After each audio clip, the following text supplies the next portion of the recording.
Je suis Annette Vagilis, je suis docteur en géographie mention géopolitique. J'ai fait une thèse à l'Institut français de géopolitique qui portait sur les enjeux et les déterminants de la réindustrialisation de la France.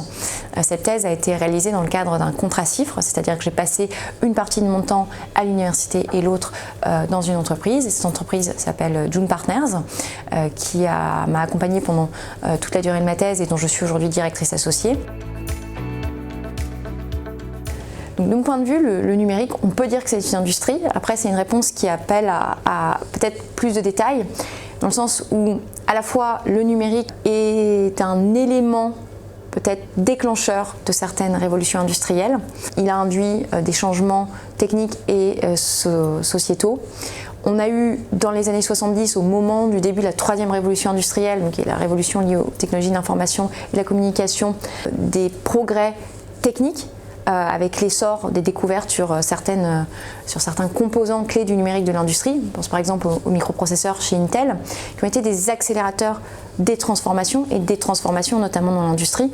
Donc on parle de troisième révolution industrielle, de quatrième révolution industrielle, certains vont parler de cinquième révolution industrielle, mais dans les composants de la troisième et la quatrième révolution industrielle, on est sur des accélérations des procédés industriels liés à des évolutions techniques qui sont liées au numérique. Et donc le numérique est très lié à l'industrie de ce point de vue-là. Mais le numérique, c'est aussi, pourrait être considéré comme une industrie si on considère la définition de l'industrie, donc c'est-à-dire c'est l'aspect d'avoir des choses très processées, la capacité à gérer de la masse. Le numérique gère de la masse d'un point de vue donné. Et la troisième chose, c'est que le numérique, on a tendance à le penser comme quelque chose d'un peu nébuleux, qui nous entourait, on voit peut-être comme intangible, alors qu'il repose sur des choses extrêmement tangibles, des infrastructures physiques pour communiquer, des objets, qui sont le support des logiciels, de la couche soft, mais il n'y aurait pas de numérique sans ordinateur, sans câble sous-marin et sans bien d'autres objets. Et ces objets sont des résultants de l'industrie et des différentes révolutions industrielles. Et la réponse, elle est oui et non.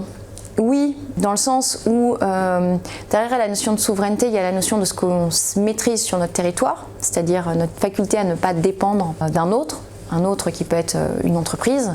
Regarde la taille de certaines entreprises, aujourd'hui elles sont capables de rivaliser avec certaines nations, mais l'autre peut être une nation, un groupe d'individus, il y a plein de choses qu'on peut considérer. En tout cas, il y a cette notion d'indépendance derrière la souveraineté. Et donc, si on se dit être souverain sur le plan du numérique, c'est à la fois maîtriser la couche de hard et la couche de soft, si je le simplifie.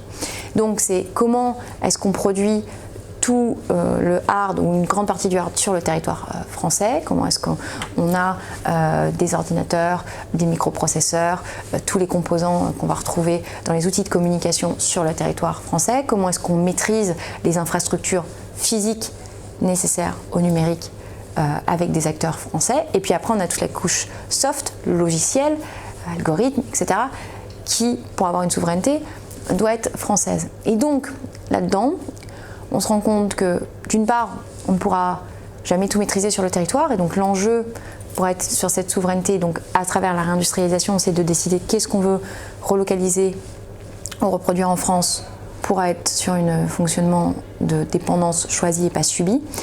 Et l'autre chose, c'est que dans un certain nombre de domaines et qu'on ne perçoit pas forcément et qui sont peut-être moins liés à la réindustrialisation, si on considère que la partie soft est peut-être moins vue comme une activité industrielle, si on ne la maîtrise pas sur le territoire français, alors on aura une réindustrialisation partielle. Et je pense que dans ce domaine, dans tous les domaines, on a pris du retard, et dans ce domaine-là, on a pris du retard par rapport à certains grands acteurs américains ou asiatiques. Alors, les plateformes collaboratives, elles sont des outils clés pour travailler ensemble au sein d'une entreprise. Nous, on s'en sert à la fois pour travailler en tant que cabinet de conseil, donc au sein de nos équipes, pour communiquer ensemble, pour échanger nos documents, pour travailler en même temps sur un document, pour plein de choses. Et on s'en sert aussi avec nos clients et les équipes clients, ce qui nous permet d'avancer ensemble et de travailler sur ces projets de transformation qui sont parfois assez lourds. Et en plus, il y a un enjeu derrière les outils qu'on choisit, qui est l'enjeu d'avoir des outils qui garantissent la sécurité des données, la confidentialité des échanges et qui peuvent prémunir éventuellement de certains risques légaux. Et donc, avoir des outils français ou européens est un plus pour ces questions de confidentialité et de sécurité. Je considère qu'il y a 4 piliers dans la demande. Il y a un premier pilier qui est ce qu'on appelle le B2C, donc le consommateur qui va choisir, qui va consommer. Donc on va essayer de faire en sorte qu'on consomme un peu plus de produits français. On ne dit pas aux gens qu'il faut consommer 100% des produits fabriqués en France, mais il faut essayer d'augmenter la part dans son panier d'achat, la part de produits fabriqués en France. Et donc cet effet de demande va permettre de structurer les écosystèmes. La deuxième chose, c'est le B2B, c'est comment les acteurs industriels vont s'approvisionner auprès d'autres acteurs industriels français, donc produits en France. Ensuite, il y a l'export. Et la quatrième chose, c'est la commande publique. Et la commande publique, elle a un rôle structurant, même si elle n'est pas suffisante, pour accompagner certains développements.